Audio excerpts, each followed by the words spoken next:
ഏവർക്കും സ്നേഹമുണ്ട്. എന്തുകൊണ്ടാണ് PM ശ്രീ പദ്ധതി എതിർക്കപ്പെടേണ്ടതാണെന്ന് തമിഴ്നാടും ബംഗാളും പോലുള്ള സംസ്ഥാനങ്ങൾ ഇപ്പോഴും പറയുന്നത്? അതിനകത്ത് രാഷ്ട്രീയമായ ചില കാര്യങ്ങളുണ്ടെങ്കിൽ പോലും അതിനകത്ത് മറ്റു പല വിഷയങ്ങളും നമ്മൾ ചർച്ച ചെയ്യേണ്ടിയിരിക്കുന്നു. കേരളം ഇതുവരെ അതിനെ എതിർത്തുകൊണ്ടിരുന്നു. എന്നാൽ നമ്മളാരും അറിയാതെ തന്നെ ഇതിനെക്കുറിച്ച് ഒരു കൃത്യമായ ചർച്ച നടത്താതെ, സ്വന്തം മന്ത്രിസഭയിലെ മന്ത്രിമാരറിയാതെ, സ്വന്തം അനുയായികളോ അല്ലെങ്കിൽ കൂടെ നിൽക്കുന്ന ആളുകളോ അറിയാതെ ഇതിന് ബന്ധപ്പെട്ടായിട്ടുള്ള ചില ഉന്നത നേതാക്കന്മാർ പോയി രഹസ്യമായ ഒരു ബാന്ധവം കേന്ദ്ര സർക്കാരുമായിട്ട് ഉണ്ടാക്കിയിരിക്കുന്നു എന്നുള്ളതാണ് ഇപ്പോൾ ഉന്നയിക്കപ്പെടുന്ന ഏറ്റവും വലിയ ആരോപണം. ഇത് ആരോപണമാണോ വാസ്തവമാണോ എന്നുള്ളത് വരുന്ന ആളുകൾ നമുക്ക് കൂടുതലായിട്ട് വിശദം കടക്കാനായിട്ട് സാധിക്കും.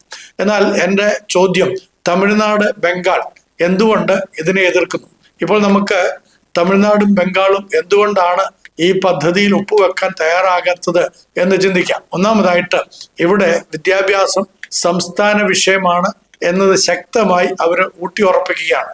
കേന്ദ്രം സ്കൂളുകളുടെ പേരിൽ പോലും PM എന്ന പേരിടുന്നത് അതിൻ്റെ സ്വതന്ത്രതയ്ക്കും അതിൻ്റെ നിലനിൽപ്പിനും വിരുദ്ധമാണ് എന്ന് അവിടുത്തെ ഭരണകക്ഷികൾ കൃത്യമായിട്ട് പറയുന്നു. രണ്ടാമതായിട്ട് NEP നാഷണൽ എഡ്യൂക്കേഷൻ പോളിസി 2020 ചില നയങ്ങൾ അവിടുത്തെ സംസ്കാരവുമായി പൊരുത്തപ്പെടുന്നില്ല. അത് നമ്മുടെ സംസ്കാരവുമായി ഒട്ടും പൊരുത്തപ്പെടുകയല്ല, പക്ഷെ അവരും പറയുന്നു അങ്ങനെ പൊരുത്തപ്പെടുന്നില്ല.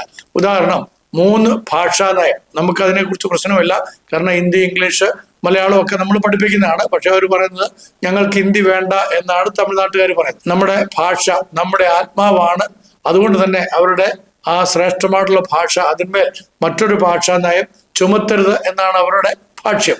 മൂന്നാമതായി, ഈ പദ്ധതിയിൽ കേന്ദ്രം അധികമായ നിയന്ത്രണം ചെലുത്തുമെന്ന് അവർ ഭയപ്പെടുന്നു. അത് വാസ്തവമാണ്. അതുകൊണ്ട് തമിഴ്നാടും ബംഗാളും പറയുന്നത് വിദ്യാഭ്യാസം രാഷ്ട്രീയ പ്രചാരണമാവരുത്, വിദ്യാഭ്യാസം രാഷ്ട്രീയ പ്രചാരണമാവരുത്. അതാണ് അതിനകത്ത് ഏറ്റവും പ്രധാനമായി ചർച്ച ചെയ്യേണ്ടുന്ന വിഷയം. അത് സംസ്ഥാനങ്ങളുടെ സ്വാതന്ത്ര്യത്തിൽ പിറന്നതായിരിക്കണം.